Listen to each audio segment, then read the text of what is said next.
कटघरे में खड़ा ये जो शख्स है, ये इस लड़की का बाप है। ये अपनी बेटी की शादी करना चाहता है, लेकिन शादी से पहले इस लड़की की कुछ फिजूल सी शर्तें हैं। शर्तें नहीं, पागलपन है। पागलपन? लाखों करोड़ों रुपया लोग शादियों में खर्च करते हैं, क्या वो पागलपन नहीं है? पिता अपनी घर की लक्ष्मी दे और दहेज भी, क्या ये पागलपन नहीं है? एक तरफ हम अन्न को पूजते हैं और दूसरी तरफ उसी अन्न को कचरे के डब्बे में डालकर उसका अनादर करते हैं, उसकी बर्बादी करते हैं, क्या ये पागलपन नहीं है?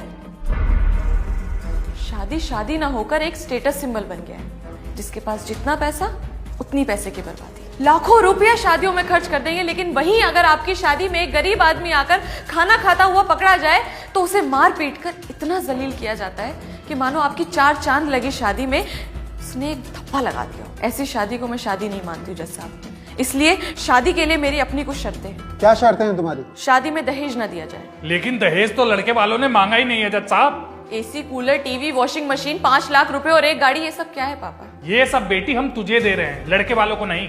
ये आप इसीलिए कह रहे हैं ताकि समाज आपको ये ताने ना दे कि आपने खाली हाथ अपनी बेटी ससुराल भेज दी। और क्या शर्तें हैं तुम्हारी?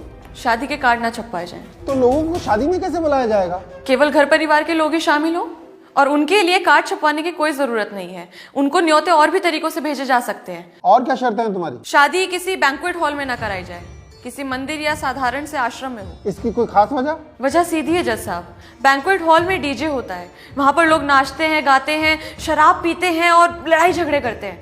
मंदिर में ये सब नहीं होता।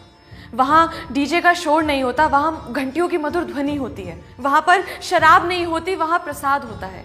लड़ाई झगड़े नहीं होते, आस्था होती है। और अगर आप मेरी इन बातों से सहमत है तो मैं अपनी आगे की शर्तें आपको बताना चाहूंगी। बताओ। खाना बिल्कुल साधारण हो और गरीबों को भी खिलाया जाए। किसी के साथ भी पैसे या किसी भी वस्तु का कोई लेन देन ना हो। इन शर्तों के साथ कौन शादी करेगा इससे? अगर मेरी शर्तों में आपको कोई गलती, बुराई या त्रुटि नजर आ रही है तो आप मेरा विरोध कर सकते हैं, मुझे कोई आपत्ति नहीं है जज साहब। लेकिन क्या तुम्हें लगता है कि तुम्हारे ऐसा करने से लड़के वाले शादी के लिए हाँ बोल देंगे? पता नहीं जज साहब, पर मैं इतना जरूर कहना चाहूंगी, अगर वो ना करते हैं तो मुझे इस बात का जरा भी दुख नहीं है। इन शर्तों पे कोई शादी नहीं करेगा तुझसे, फिर क्या करेगी? जिन लड़कियों की शादी नहीं होती क्या वो कुछ नहीं कर सकती हैं पापा?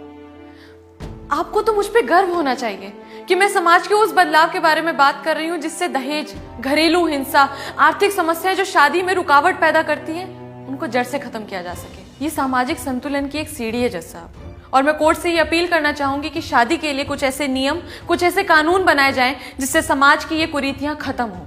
पहले भी लोगों ने सामाजिक व्यवस्था को बदलने के प्रयास किए हैं और उन्हें पागल घोषित कर दिया गया, पर आज उन्हीं प्रयासों को, उन्हीं बदलावों को सही ठहराया गया है। शायद हो सकता है मैं भी